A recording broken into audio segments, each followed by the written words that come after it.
live on a Monday night, Unnecessary Roughness, our Monday night live college football talk where we discuss college football. That's what we're going to do.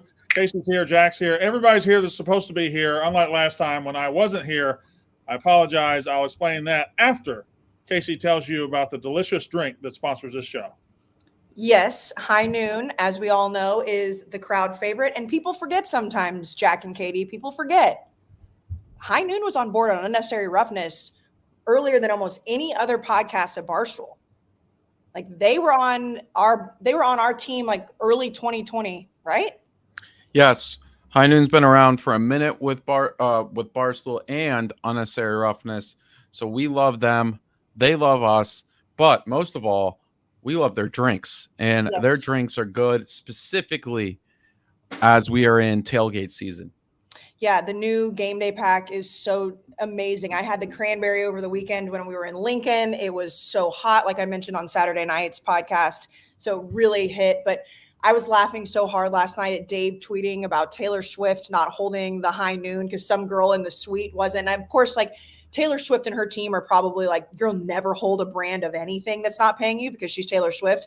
But I was just thinking in my head, of course Taylor Swift drinks High Noons. Why would she not? The girl in the suite was drinking them. So again, if the whole world is watching Taylor Swift in an NFL game and the girl in the suite's drinking High Noon, you should be drinking High Noon too. Go to highnoonspirits.com. Liquor stores, convenience stores, Drizzly, the whole thing. They've got the tequila, the vodka, the big boys, the tall cans, the whole thing. We love High Noon. And apparently Taylor Swift's friends love High Noon. And if you're rolling your eyes right now because you're hearing Taylor Swift, she's the biggest celebrity on the planet and High Noon was in her vicinity. So, of course, we're going to talk about it. Brandon. All right. Welcome back. I know you almost died on Saturday. Here's my promise to the listeners. You have heard Taylor Swift for the last time on this show. For sure. I'm not going to talk about it again. Unless I say Taylor Swift again. Okay. Saturday. All right. First of all, sorry. My bad. And shout out to Casey because I think she was dead too. She pulled herself together and did a podcast. We got back about 6 o'clock. I had a migraine from the heat in Nebraska. I tried to rest and knock it off for 3 hours and it wouldn't go away. And I can't talk. I can't speak. I can't see when I have them. So I missed it. And these three, Jack, Katie, Casey, did a great job, and it was wonderful, and they picked me up. So thank you for that. Sorry about that.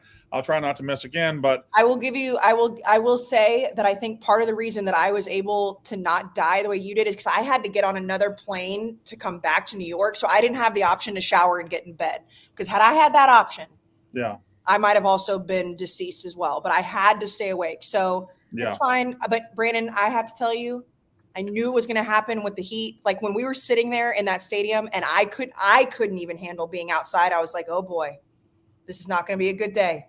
Not going to be a good day. It was 97 degrees. Let me tell you something, Nebraska. All right, you want to be big time in football again? Stop having 93-degree weather at the end of September. That was bullshit. That was awful. That was terrible. Well, what kind of weather is that?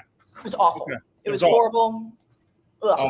Anyway, I've got several takes I got to get off before we even go on with new business because I'm catching up. So I also have some questions for you, but I'll go in after because maybe you answer these questions in your takes. I don't know, but I wrote down questions on Saturday night that I had for you. Well, here's the thing about your questions. They're all going to end up with the same answer. Brandon Walker was right. This is shaping up to be the most Brandon Walker was right year of all time. South Carolina is never going to have a winning record. LSU is going to be disappointing. It's just up and down, up and down. It's going to be amazing, and I hope everybody enjoys Brandon Walker was right season this year. Number one, after watching Saturday's football games and the first month of the season, I truly don't believe it's possible for anyone outside of the guys who bark at people in airports. I truly don't believe it's possible for anyone to believe the Georgia Bulldogs are currently the best football team in America. I think we've seen enough now. We've seen them struggle for a half against South Carolina. We've seen them struggle for a whole game against a bad Auburn team. The second they went away from Athens, the second they went on the road, Carson Beck was normal. They struggled. They're a good team. They're a top 10 team. But I don't think anybody outside of those idiots that bark at people in airports can possibly believe Georgia is the number one team in America right now. People are still going to vote them that way. They're going to award them for the last two national titles, and that's great. But if your vote was strictly based on who the best team is in America right now, I can't see a world, Casey, where it's Georgia. I completely agree. I agree. Who's the best team? Okay, that opens up my next point. Casey, you answer that one, then I'm going to open up my next point. Well, I know I put out my top 10, or Katie put out my top 10 either yesterday or today. All these days are running together, cold medicine. But I finally saw enough to drop Georgia, and I dropped them. They're still in the top 4. I don't feel comfortable dropping them out of the top 4. But now we have enough data and enough games that have happened to see other teams have better wins. And I agree with you. I still think that they're going to, I have to stick by my take that they're going to win the national title. I'm not going to walk that off yet, but I couldn't put them at number 1. I couldn't. And I couldn't even put them at number 2 or 3 right now. Okay. So now Jack's question, if not Georgia, who? So I think there are 6 teams that people could legitimately argue to me have been the best team in the country so far this year. And if you'd like to add to this list, I will open it up. Katie, Jack, Casey. The 6 teams I believe who have shown at times they are worthy of being called the best team in the country. It's actually 7 teams. I've added one right now because I don't know why I didn't write them down. The Texas Longhorns deserve to be in the conversation for best team in the country. Even when they've quote unquote struggled, they've destroyed the team in the end and ended up winning by 21 points. They are very good. They just took the soul from a pretty good Kansas team, not a great Kansas team, but they took the soul from Kansas the other day. They wanted Alabama, that win's going to age beautifully, by the way. I think Texas, listen, as much as I hate on them and as much as they have played the pussiest schedule in America, the Michigan Wolverines probably have to be on this list. It's hard to say them because I wouldn't personally say them. It's hard to say them because they have scheduled like such bitches and it's so embarrassing who they're playing. That being said, they're treating these teams as you would treat a shitty team. The Ohio State Buckeyes are on this list. The Washington Huskies are on this list. The Oregon Ducks, the Penn State Nittany Lions, and the Florida State Seminoles. Now, a couple of those have struggled. Penn State struggled at Northwestern for a half. Florida State struggled for a whole game at Boston College. But I think outside of those 7 teams, I don't know how you could argue Notre Dame or Alabama. I don't know how you could argue USC. USC's defense just isn't there. Anybody I missed, Jack? I don't think so. No, you nailed that nail on the head for everything. But I still think, I don't know. I think that's a good win for Georgia. I think they did what they had to do, and I also am a little bit higher on Auburn than you. Could have been cleaner, yeah, but yeah, still, it's a tough environment to play, and you're right. They're not a unanimous number 1 anymore, though.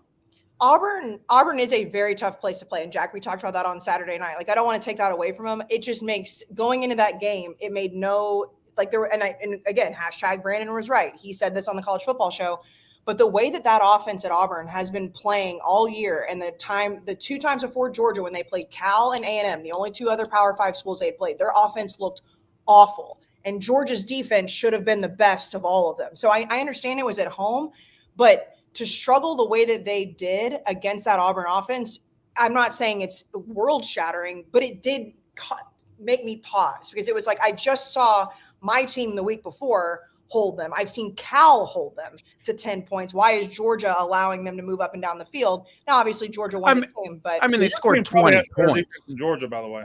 They scored 20 points, right?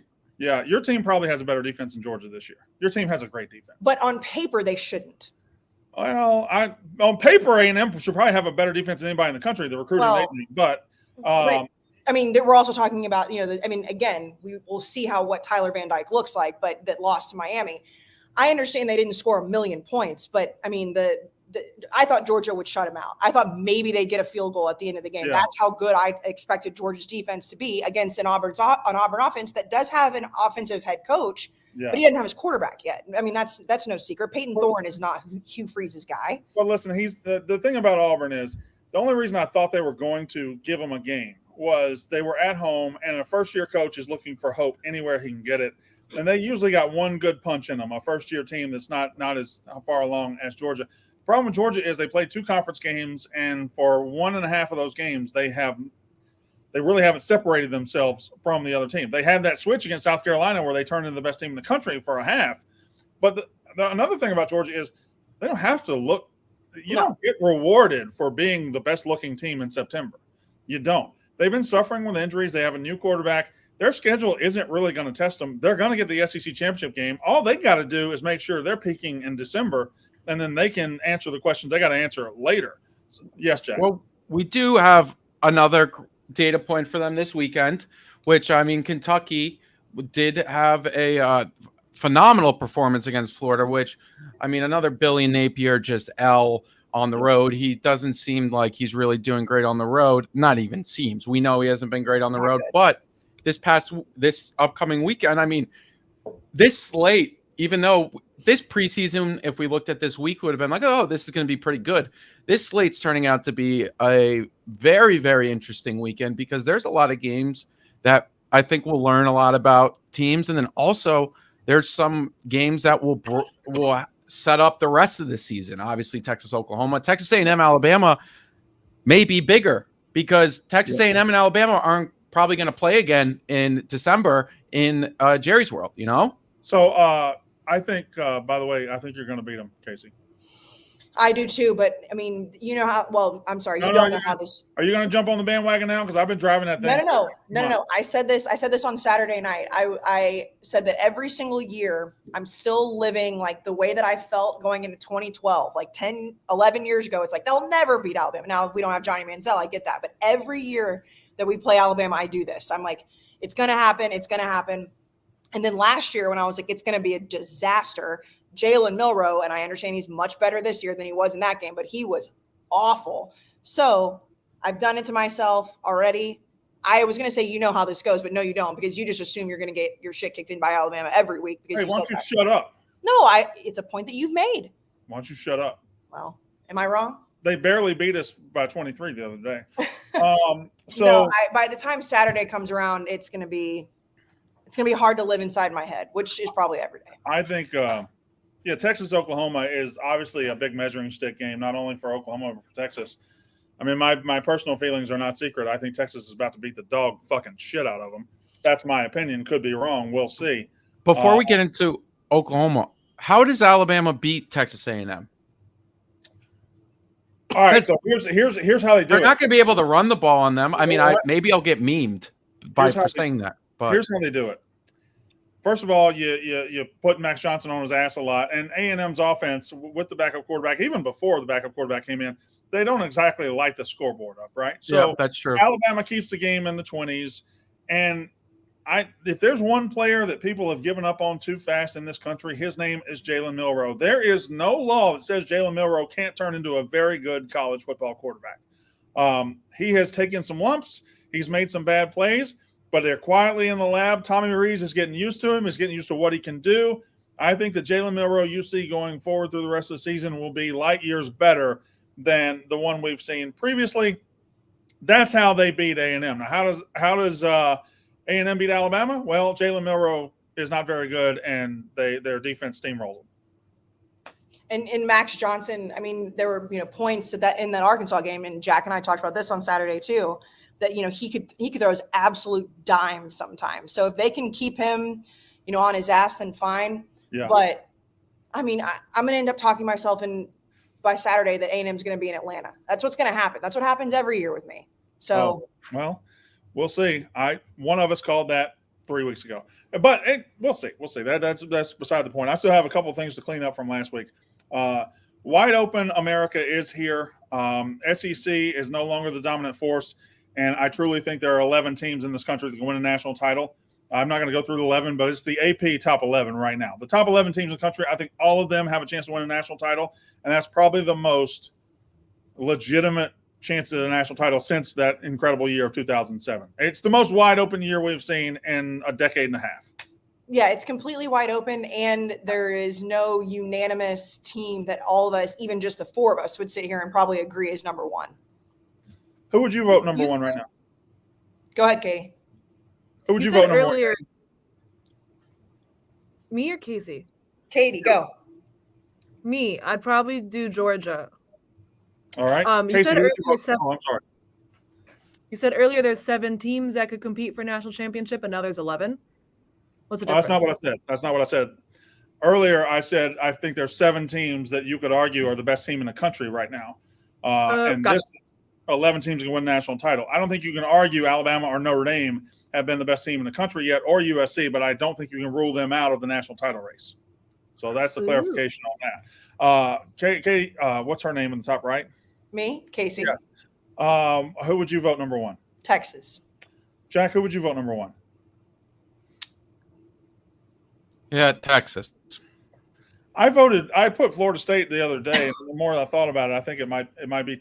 I would say either Texas or Ohio State. I think Ohio State's the one that's getting left out in the rain here by a lot of people. But all you got to do is be in the top four. You just got to be in the top four.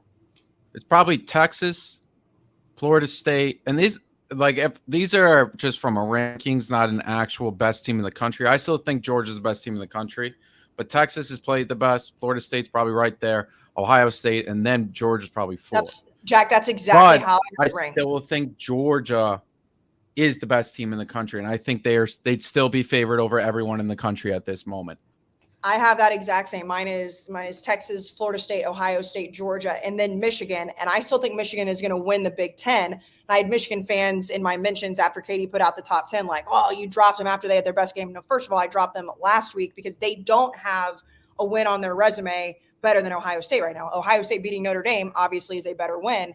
I don't feel comfortable dropping Georgia out of the top four, but Texas beating Alabama, and obviously Alabama, we'll see exactly what they look like moving forward, but not just beating Alabama, they've not struggled. And that's why Florida State's not ahead of Texas, because Florida State did struggle against Boston College. I'll tell you what's never a struggle. That's HelloFresh. Never. HelloFresh is never a struggle. And HelloFresh is one of our favorites on this podcast. Yeah, HelloFresh was one of the sponsors, one of the first sponsors that I always said that they can sponsor the show, but I also pay for it. That's how much I like it. Like, they give us great stuff, and then I pay on top of it because I cannot get enough HelloFresh.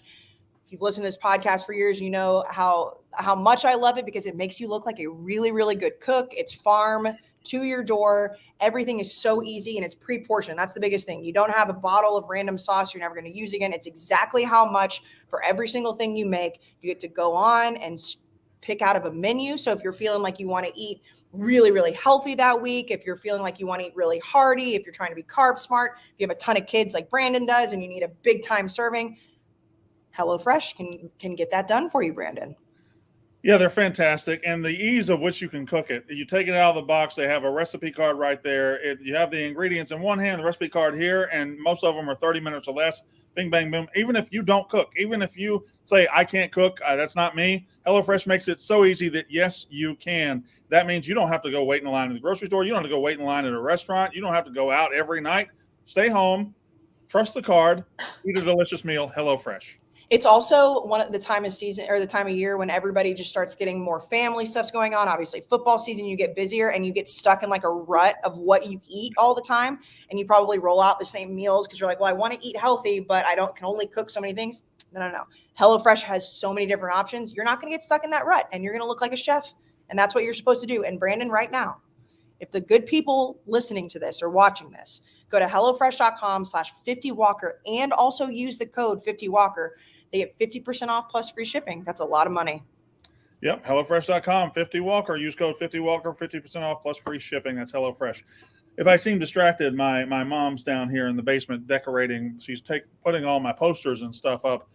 She's doing a great job for me, but she's also kind of distracting me. So maybe. Hi, Mama. What are you hanging up over there? Oh, my WrestleMania poster. Yeah, keep hanging that up. Okay. All right. What was that? That I was said hello to your mother. Oh. No, there was somebody honked at Jack. They must have seen him. Yeah, they saw my haircut, my Megan Rapinoe haircut. There's TikTok legend Jack up there. I'm going to honk at him. Yep, honk, honk. Okay, one more little cleanup for me, and it's teams that need more respect. Okay, first of all, and not to be self-serving, Brandon Walker needs more respect because he saw Sam Pittman coming, he saw Missouri coming. Whatever, it doesn't matter. Teams that need more respect. The Maryland Terrapins are 5-0. Mm-hmm. They're a good team. They are unranked. There are teams ranked ahead of them that have no business being ranked ahead of them. In my opinion, it's time to respect the Maryland Terrapins. They are a solid football team. The Texas A&M Aggies lost at Miami, and people threw them out. They need more respect. I think they go get it this week. Fresno State is 5-0, yet they're ranked behind teams like Tennessee, behind teams like Kentucky. And Kentucky's okay, but their biggest win is Florida. I think Fresno State is as good as some of these Power 5 teams. I think they are the best G5 team this year. Fresno State needs more love. And the Miami Hurricanes are 4-0. They're behind Ole Miss. They're behind Oregon State. And I think they have the best win out of all that group.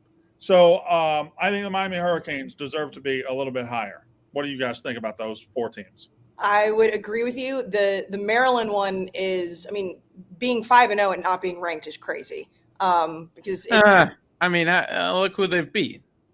Well, they beat nobody, but we have rewarded teams worse than them for worse. Like Florida beat Tennessee, who might be a mid-ass team, and we just jumped Florida right into the top 25, and ignoring the fact that they've looked garbage outside of that Tennessee game. You're right. Aren't there teams with 2 losses in front of them? Well, LSU's 3-2, and I have no idea why LSU's ranked right now, but they are. I think people are still in love with the team they thought they saw in August. Guess what? That team ain't here. That defense is fucking garbage. The LSU having 2 losses and being ahead of any undefeated Power 5 team is crazy. So that's my group.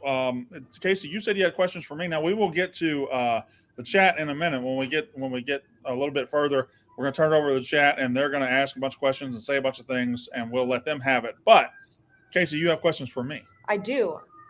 My first one, and you already kind of touched on it, and I held my tongue and I said, I'm going to wait.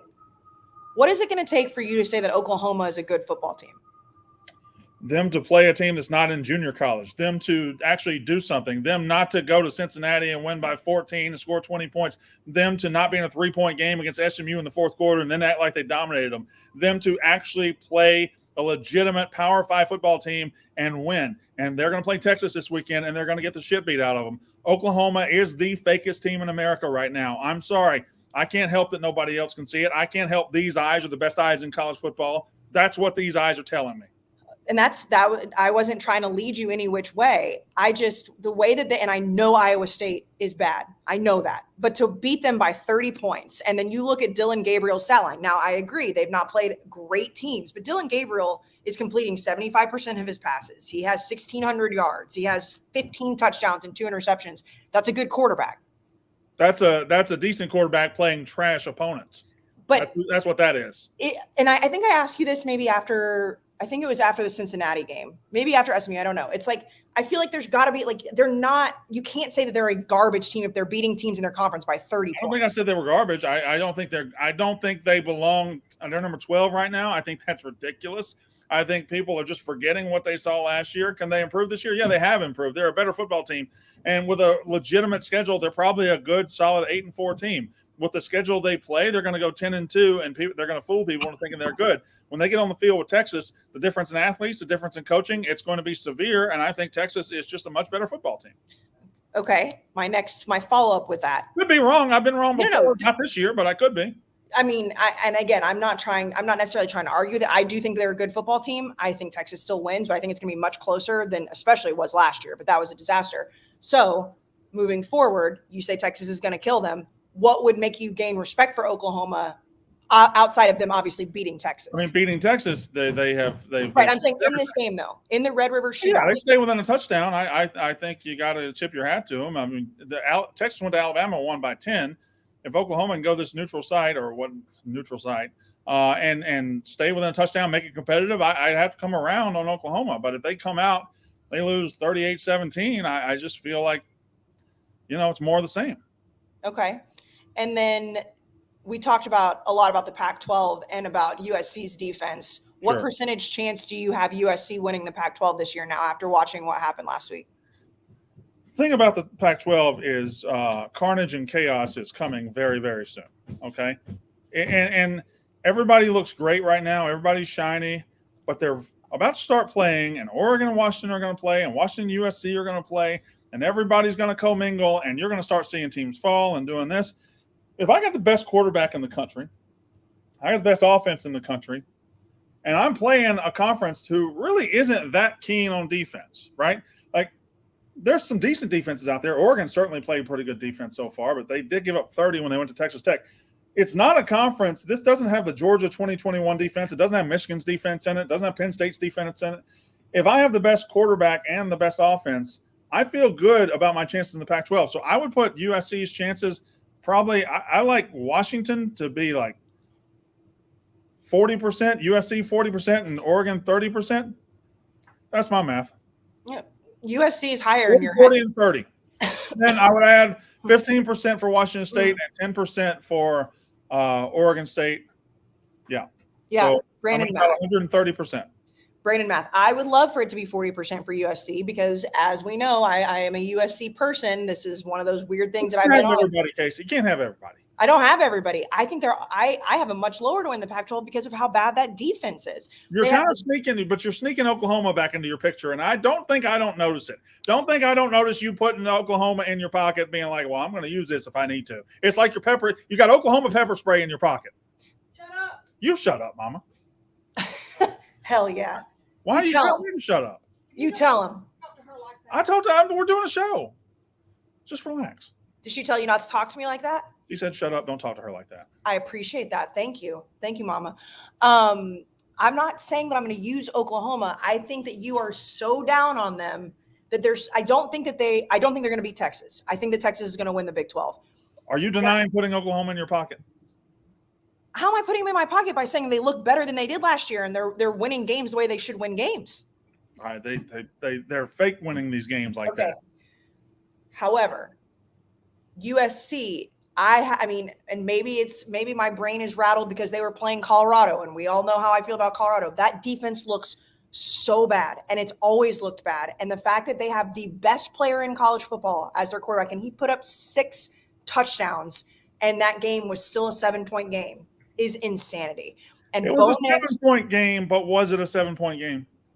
The fact that Oregon did to the same team the week before what they did, like, can you imagine Bo Nix against USC's defense, Michael Penix Jr. against USC's defense? Like, it's just now, and maybe, I know that this is something we've said year after year, maybe they've got something where they're going to get a little bit better, but what is how is Alex Grinch still there? Well, I also would like to bring up, it's not like Michael Penix Jr. lit up in Arizona defense this week. Like Washington only won by 7 points as well. And we'll bring up that Washington or Arizona scored late in the game and whatnot. Same with Colorado. I am not going to defend USC's defense. However, we should keep that same energy, and it's probably because we have more data points with Alex Grinch and Lincoln Riley defenses. But there are things that we may be overreacting to a little bit. That's fair. Think about USC, and it was a sexier game because it was at Colorado. But like Oregon won by 8 at Texas Tech, and they didn't really win by 8, right? Yeah, that was a 1-point game. In the final minute, they got a defensive touchdown. They were in a fucking war with Texas Tech. Like you said, Washington was in a war with Arizona. So while USC's was on a pedestal because of who they were playing against and where it was, and those other contenders out there have done the exact same thing. Now, I wonder in the Pac-12, not about what's going to unfold with your Washingtons and your USCs and your Oregons, but who's going to fuck them up? Like, who's laying there? Like Oregon State's just laying there to fuck somebody up. Utah's just laying there to fuck somebody up, especially if Cam Rising comes back. Washington State's going to have to be dealt with at some point. UCLA is not going to be a walk in the park for these teams. Like, there are enough good teams in that conference to make life hell. If I'm like Washington, right, and my whole season is about Oregon and USC, and all of a sudden I'm playing Oregon State and I'm down 21-13 in the fourth quarter, I think that's a very real possibility for these teams. Yeah, no, the Pac-12, we've said that all along. The Pac-12 is, I think, the most interesting conference, but there's somebody that's going to be laying there that's going to mess things up. And you want to talk about things that I do or don't have in my pocket. Like, if USC is able to just keep offenses slowed down, they're never going to be able to fully stop somebody. But if they can keep those offenses slowed down enough where Caleb Williams can score more points, they're going to be fine. I just am curious to see that. And I know we're not supposed to do transitive property. I understand that. But it is really tough when you see the way that Colorado, and I know it was at Oregon, but the way that Colorado played Oregon, and then the next week they play USC without Shiloh Sanders, without some other guys. I think there was that's tough. I think there was an anger to Oregon approaching that game that didn't exist with USC. Now, that doesn't really excuse USC for giving up 41 points, but Colorado's bubble burst really hard at Oregon, and there was a little bit of lay down there, and they did not lay down against USC. And it was at home. and it was at home. So there you go. What else we got? Oh, more questions from you? Well, first, why don't you talk about? I'll talk about cars.com. Yeah, there you go. Oh my goodness. For 25 years, this has been a leading resource online to find, finance, do everything you can do with a car, to procure a car, to find your next possibility. Cars say so much about us, right? Are we big Jeep guys? Are we big truck guys? Are we little sports car guys? Or we can be women. Probably, I think at least half of us probably are women, not watching this show or Barstool in general. But there's a lot of women out there in the world, and they need cars too. So if you need a car, go to cars.com. Check them out. Over 25 years, they've been in business. They got up to 2 million cars every day online. They're uploading over 50,000 cars every single day. Whatever you want to be in life, there is a possibility out there for you on cars.com. Find your next possibility at cars.com. Cars.com, where to next? We love cars.com. Speaking of, Brandon, teams that you love. Yes, who do I love? I want a heat check on Penn State, where you stand with them right now. I think they're laying exactly where they need to lay. I think in college football, we love to overreact to halves. And when a team has a bad half, we love to overreact. And this isn't a Penn State exclusive thing. This is a lot of teams. But Penn State played a garbage first half against Northwestern.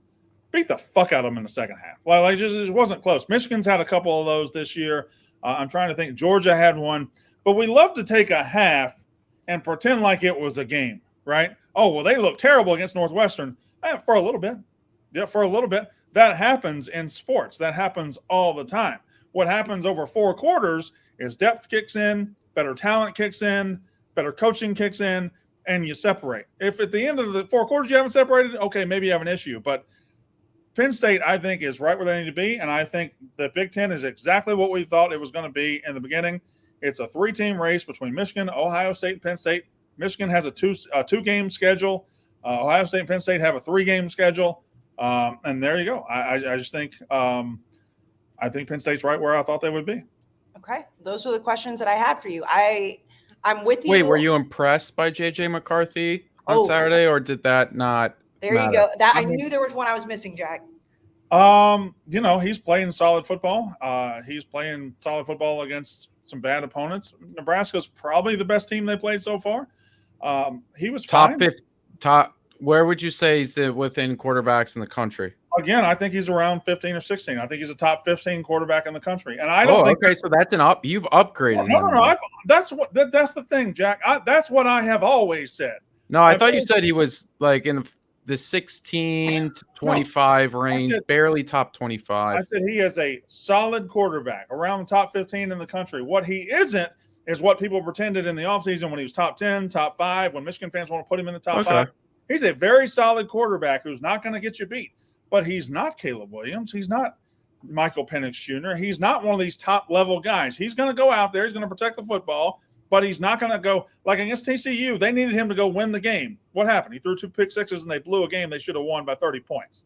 So I just think as long as they play within themselves, he's going to be fine. Now, when they go on the road to Penn State, is he the guy that's going to put them over the top and win that game? I personally don't think so. That's my opinion. I agree with you. I'm a little bit higher than him, but you are right. And also, you brought up TCU. That's another thing that you should gloat about a little bit. They've not been very good. I need to write all these down. TCU, not good.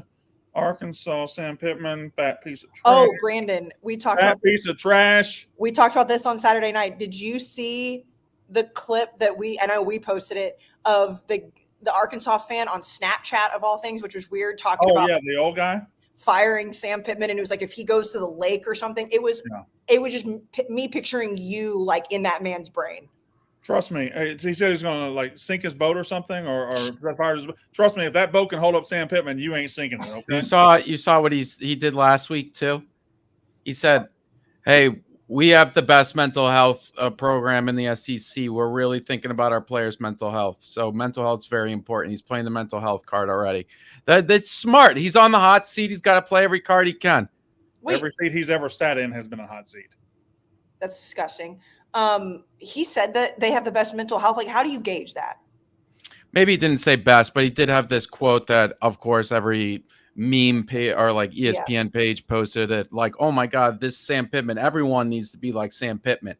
Like, no, they don't. All right. Hold on. I'm updating the list. TCU, I was right. Arkansas, I was right. Mizzou, I was right. South Carolina. I legitimately said in May, Mizzou's going to go 5-0, and people looked at me like I had 3 heads. I don't think anybody on this. I don't think anybody did. Yeah. Not in this podcast, but people my guy at CBS, Shehan Jayaraja, which I'm a big friend of him. He just went after me. No. Well, Shehan, I was right. You were wrong, asshole. I feel like when you had that take on this podcast, we all were like, yeah, we could definitely see that. Well, y'all are used to being around my greatness. Oh my God. That's true. All right. Katie, where are you? Is that the game time room? No, it's the old chicks in the office room.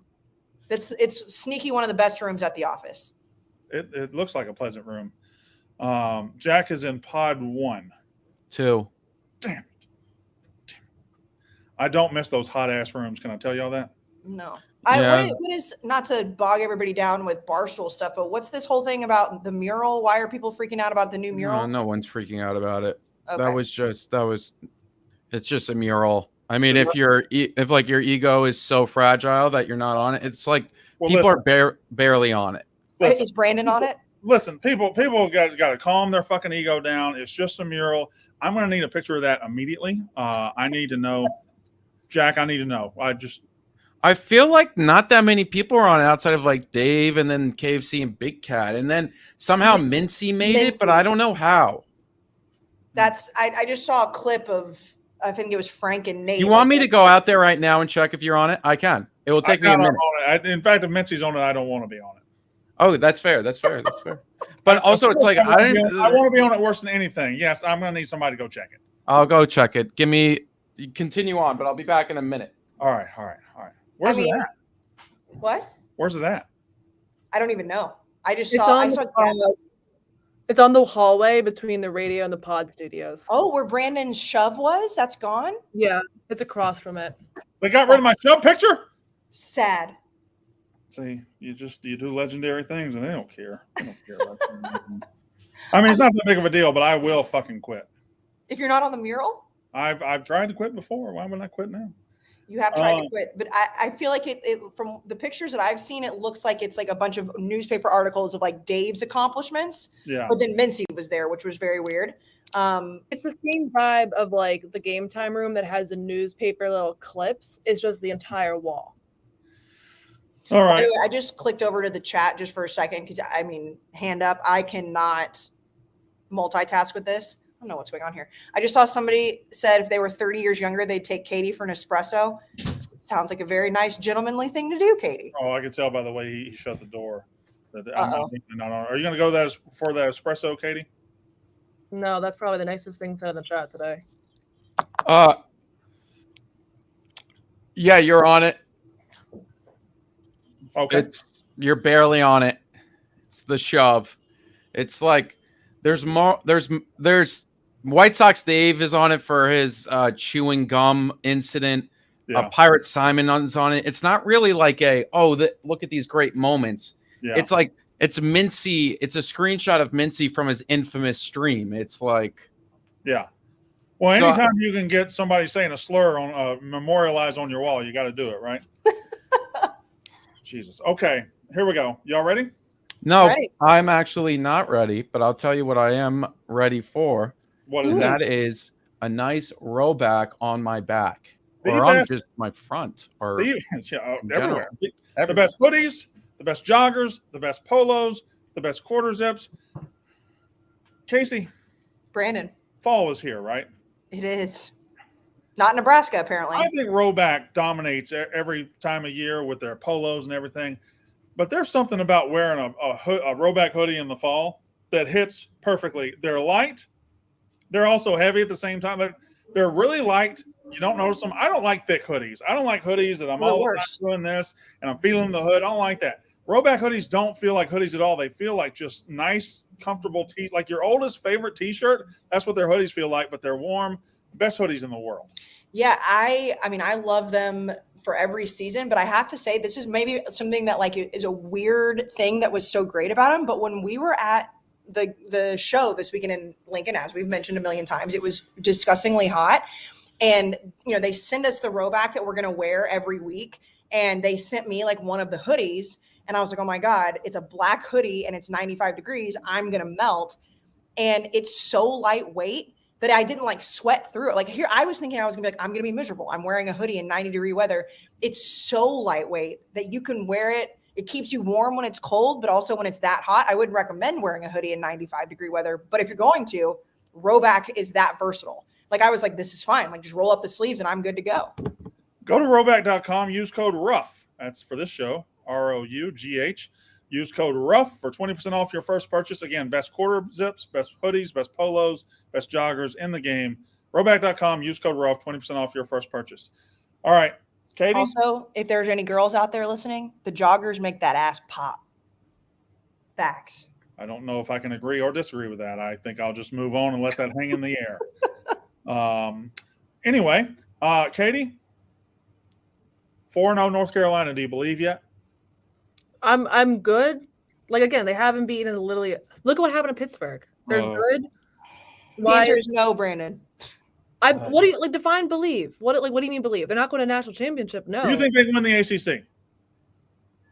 I think they can make it to the Florida State. I think is very, very good. I think they can make it to the ACC championship. Boston College almost beat Florida State. That's a look ahead. I think UNC's top of the game. Florida State.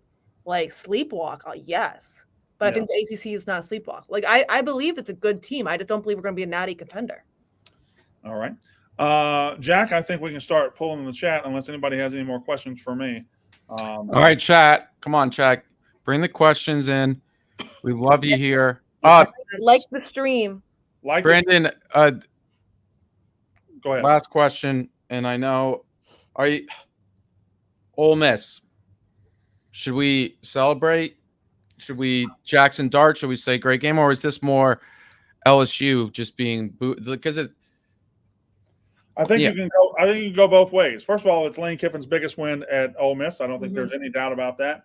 I think after losing on the road and that offense looking average against Alabama, coming home and scoring 55 points against a rival, not their arch rival, but a rival, is very good. I mean, that offense is awesome. They look great. They beat LSU, a ranked team at home, packed house. You got to feel good. They're in the top 15. I think they're probably, for the rest of the year, they're probably going to be around 15 to 25. I don't think they're a top 10 team, but I think they're a very, very good team. But I think LSU, the thing that LSU's got to figure out is that's not LSU football. That is Ole Miss football. Lane Kiffin's going to score a lot of fucking points. He's going to score 55. He is comfortable in a track meet. He's comfortable going out there and saying, here, I'm scoring, and see if you can score. And that's fine. That's how he plays football. That's how he can succeed at that. LSU football has never been, let's get in a track meet and run, and I hope I outscore you. LSU football has way too many dudes on the defensive side to be this trash defensively. Harold Perkins should be one of the best players in the country. Mason Smith should be one of the best players in the country. All the 5-star talent, the 4-star talent on that defense, and you can't slow them down for a second? Like, Brian Kelly, to me, the honeymoon might have ended Saturday in Oxford because Jaden Daniels played his ass off this year. Played his ass off. He doesn't deserve 2 losses, but that defense is so trash. That's not who LSU is. And if Brian Kelly can't deliver who LSU is, he's not going to be at LSU very long. Yeah, we titled the episode, should LSU fans be concerned about Brian Kelly? They should be downright terrified. But we put out the clip, and I wouldn't say LSU fans were mad at the idea of it, but there were some like completely disagree. I think LSU fans would be lying to you right now if they said, where I 100% believe in Brian Kelly. I didn't see any of the comments from it, but that's why when you asked me on Saturday night, Jack, like, should they be worried? I said, absolutely. Yeah, that's how we kicked off the show, and we agreed. And Brandon, one of the things that, and I know you'll agree with this as well, it's like there are different situations with first year or second year head coaches at different schools, depending on what their career has looked like before. Like, okay, Sonny Dykes had a fine career, but what he was able to do at TCU in his first year is crazy. No one expected LSU to take a step back with Brian Kelly because of what his career looked like at Notre Dame. And then you go into a place like Baton Rouge with all the money and all the recruits and all the talent. And then in September to be essentially done from the playoff race, because that's what they are. Even if they make it to Atlanta, Like, to be in the playoff with 2 losses, even if you beat Georgia, is almost impossible with how all the other conferences look this year. That's not what LSU signed up for in year 2. Somebody says Kentucky, Georgia. We're definitely going to preview all the games coming up on Wednesday's show. This time it's just a little bit talking. Brian Green says, hello, I'm starting to think Texas is going to win the national championship this year. Talk me out of this take. I will not talk you out of that take. I can't talk you out of it. I think they're as good as anybody in the country. And I think the fact that the SEC has come down to earth and come back to the pack, and Georgia doesn't look like the unbeatable monster they've been. Alabama isn't the unbeatable monster they've been. Texas, the thing about Texas for me is if I hadn't seen it with my own eyes, I wouldn't have believed they could go into a big-time recruiting SEC team and dominate them on the line of scrimmage. But that happened. I saw it with my own eyes. Their front seven, Alabama couldn't block their front seven. They couldn't. That's just a fact. So when I saw Texas overwhelm a big-time SEC team with their defensive front, they can beat anybody in the country. So Texas can win the national title. It feels I just realized like I'm wearing an A&M hat, and it feels very hard to completely agree with you while I'm wearing this hat. But I'm taking off my fandom and putting on my unbiased hat, and I completely agree. I think Texas can win the national title this year. When we've seen the Big 12 make it to the playoff, even, TCU won a game, so that was obviously a bigger step than what we'd seen OU do.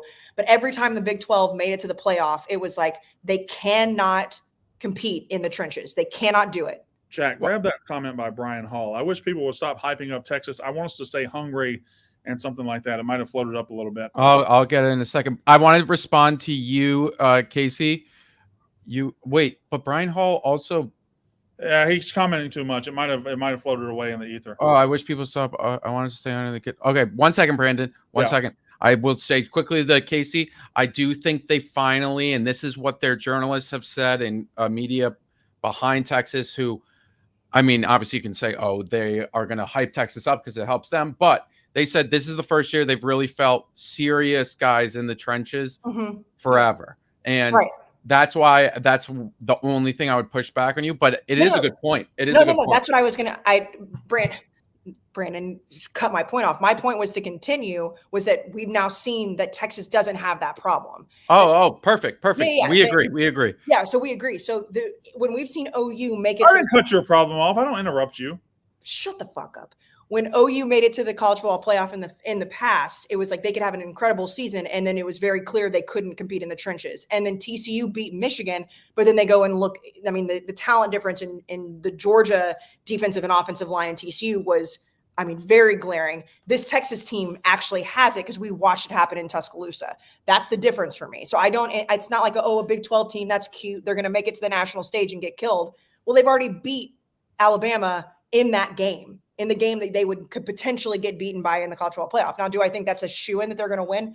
No, but you have to be able to say their problems that the Big 12 normally has, defense and in the trenches when they go up against the big boys, Texas doesn't have that problem.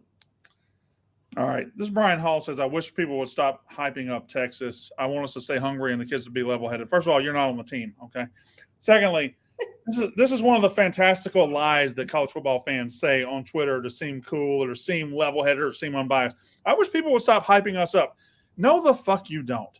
No college football fan in the country wants less hype around their team. No college football fan, because I put out takes to college football fans every day. Not one college football fan has ever said, hey, stop saying good things about my team. Stop saying that we're good. Stop saying this. Stop saying that. No college football fan on earth wants less hype about his team. Stop saying that fucking lie to appear unbiased, you idiot. Hey, yeah, Josh Pate has made an entire career off saying nice things about programs and teams. Everybody.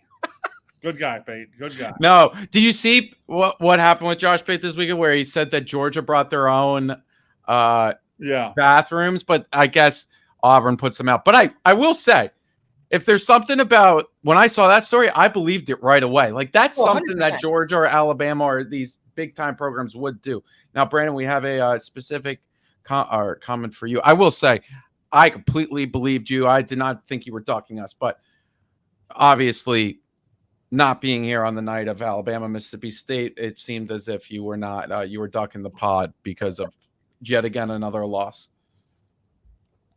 The hell kind of face is that? Well, what'd you agree with that for? You're my mother. You when he said that I was ducking Alabama, you went, Okay. You're not looking at the cookbook. You were hearing that. And you look me in the eye. Tell me that you weren't agreeing with what he said. Look me in the eye and tell me you weren't. I was not agreeing with what he said. I was looking at the damn cookbook. You weren't looking at the damn cookbook. I was too. I found it. It's my cookbook. It's in my house. It's in a damn box. Go off, Mama. What is that? Chili cookbook? Yes, it is. Leave that out. No, I'm going to make a chili Saturday. I'm going to read it. I don't care. Read the damn thing. Where are we at? I'm a current Mississippi State student. I'm trying to find a way to keep up. No. Yeah.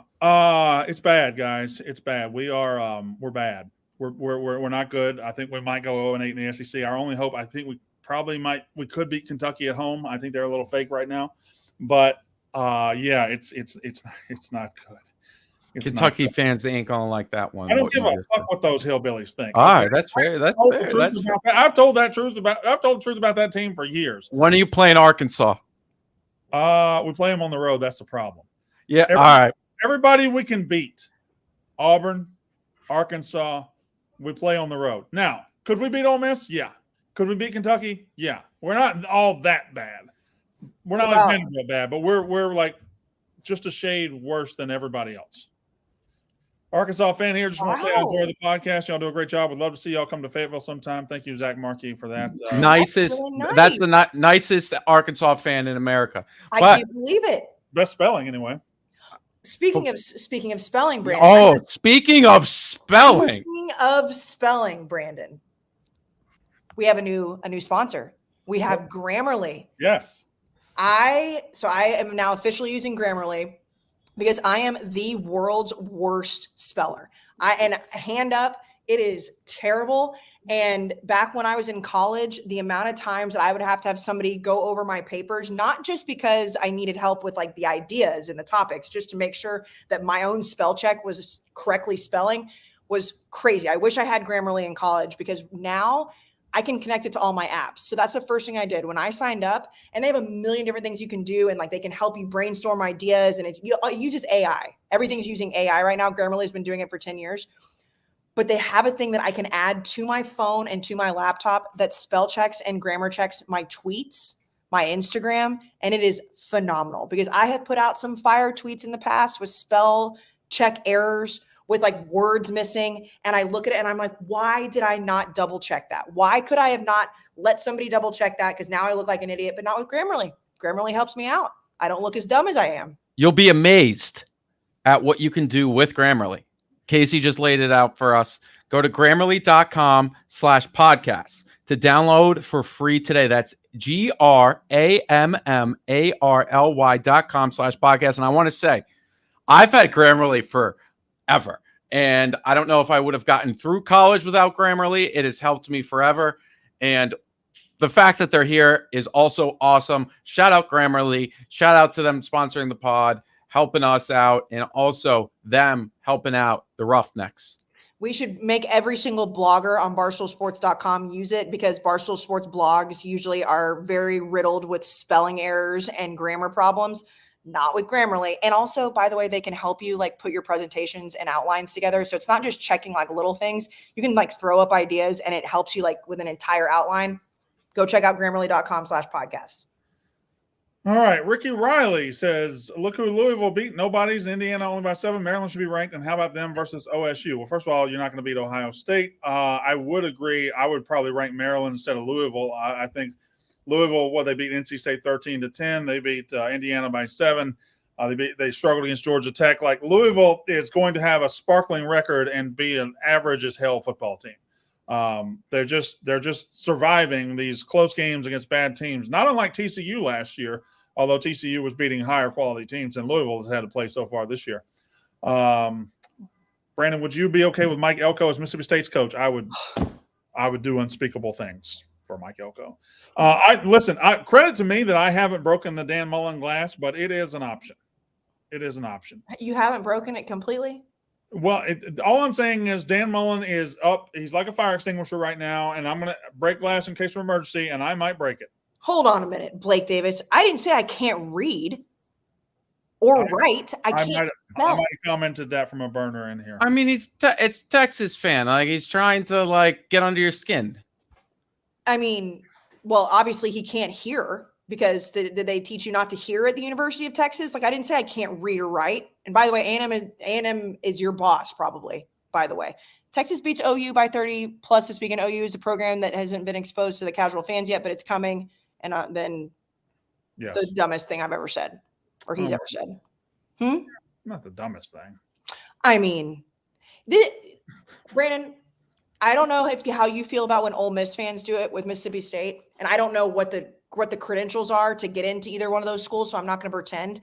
But to get into A&M is exactly the same to get into Texas. I got into both. I only applied to Texas just so I could tell people like that to shut the fuck up. Going to Texas does not make you smarter. A&M actually has better jobs. I'm like, look at the. I can't wait. I can't wait for y'all to play again because I haven't seen you that mad in a minute. Well, it's just because it's like every time it's like, well, if she could have gotten into Texas, bro, it's the exact same thing to get in. If you live in Texas and you are in the top 10% of your class at the time when I went to school, that's what you did. And you're right, because this is why, Jack, we need to play on the football field because we argue about stupid shit. Yeah. Like I just want y'all to play. That's it.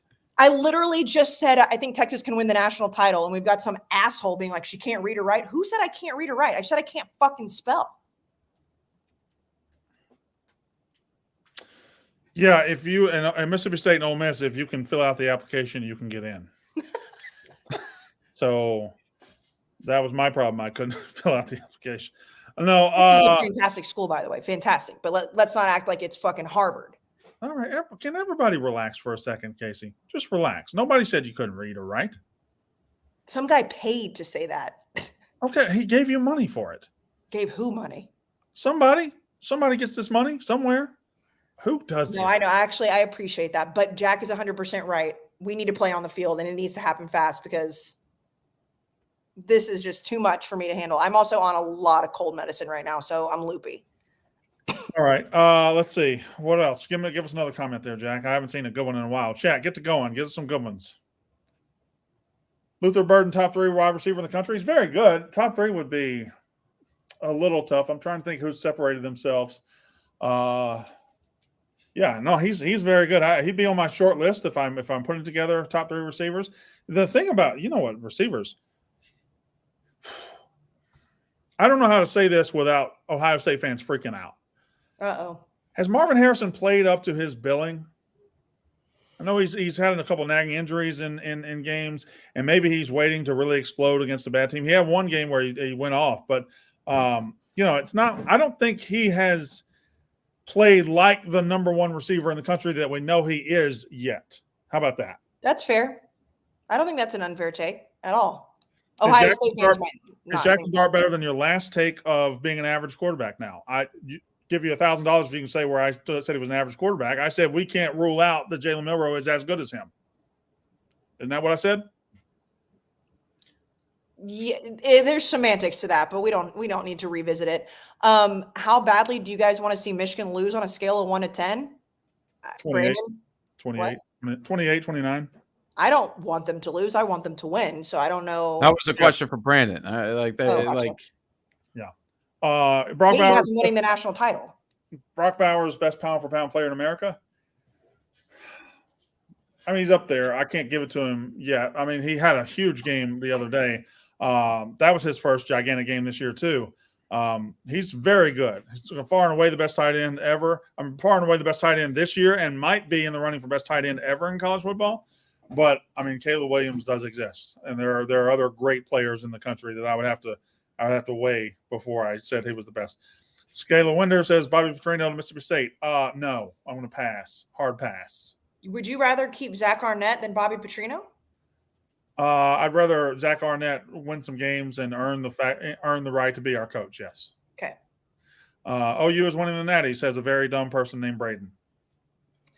The Red River shootout this weekend. It is this weekend, right? It is. It's 11 a.m. Saturday. Yeah.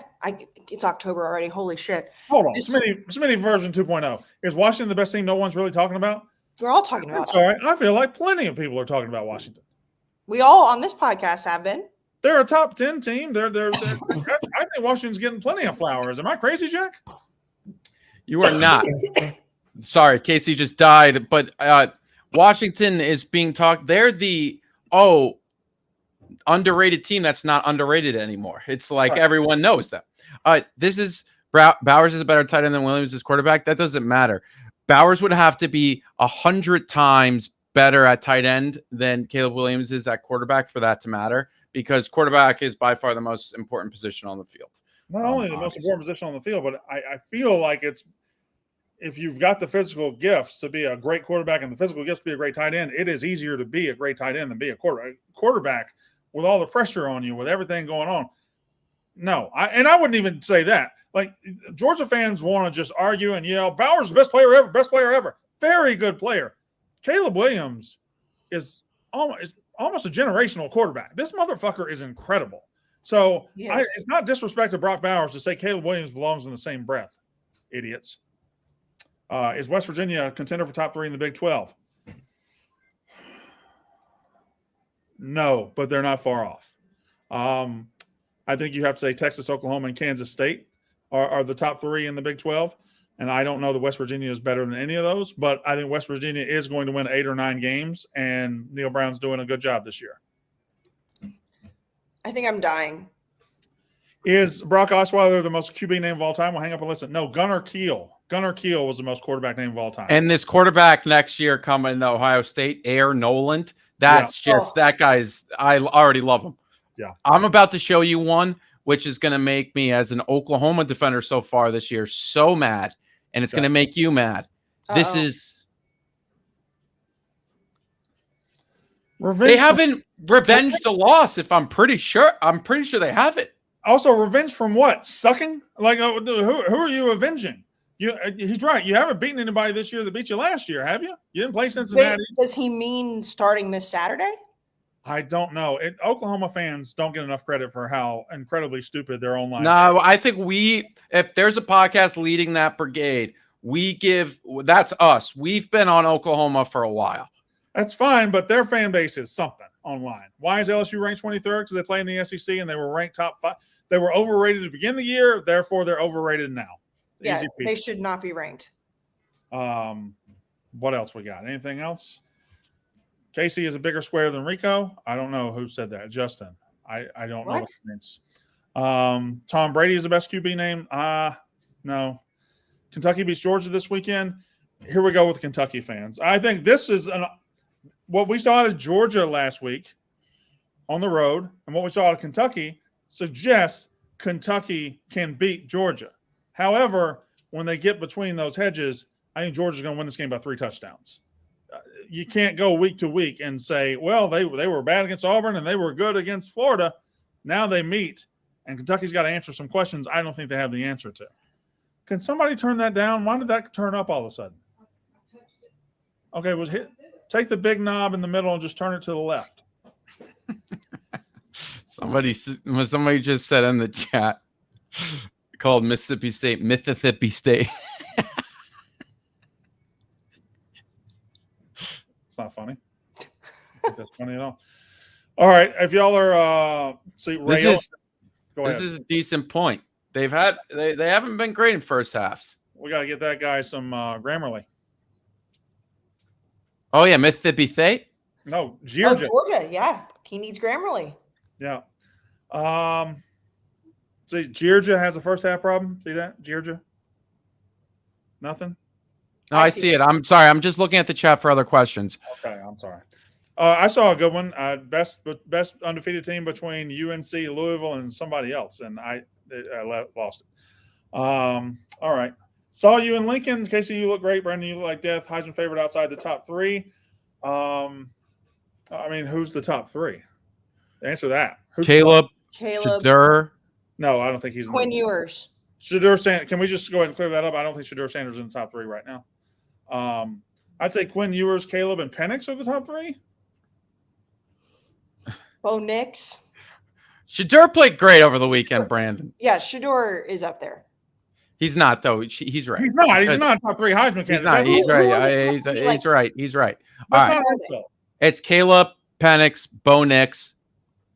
Those are the top 3 right now. Then Quinn Ewers is the one outside of the top 3. I don't think it's an insult to say he's not a top 3 Heisman guy. It's not. No, I was just having fun. Is he I top wasn't- 10? I think he's top 10 still. And I wasn't calling you racist. okay, well, um, I'm so racist that my Heisman pick is Caleb Williams. I think if Quinn Ewers is not in the top 3, that's the easiest answer, because if they, my voice is shaking. Like I'm literally dying as we speak. The Red River Shootout is going to be a hell of a statement. I mean, he already did it against Alabama. It's crazy to me he's not in the top 3, but I mean that he would skyrocket to me if he has a crazy game. I'm gonna throw one out. I think this is a good one. Pick the player, whether you pick Drew Aller, whether you pick JJ McCarthy, whether you pick Marvin Harrison Jr. or Kyle McCord. If somebody survives that 3-man that round robin in the Big Ten and goes undefeated, goes 12-0, that means, let's say it's JJ McCarthy and he beats Ohio State and Penn State and does so with flair and does so well. I think one of those 3 could absolutely crash the Heisman party by leading an undefeated team in a huge situation like that. That's what I don't think JJ McCarthy is good enough to do that. All I'm saying is if he went 12-0 and beat those 2 teams, his name is getting in that mix. Yeah, I don't think that's a bad take. All right, y'all want to go ahead and wrap it up? We got Monday Night Football coming up very, very soon. Casey is near death. My mother is spreading things out on my pool table to do what? Did you go buy the frames like you said you were going to? The frames are going to cost like $3. I'm out of money. All right. With that, we're going to go ahead and get out of here. Thank you to everybody. We don't have to hit anything else, do we, Jack? Nope. No, we hit them all. Thanks, everyone. Please like before you leave. Comment. We love you all. Thank you. All right. Thanks. And that's Unnecessary Roughness. Preview on Wednesday.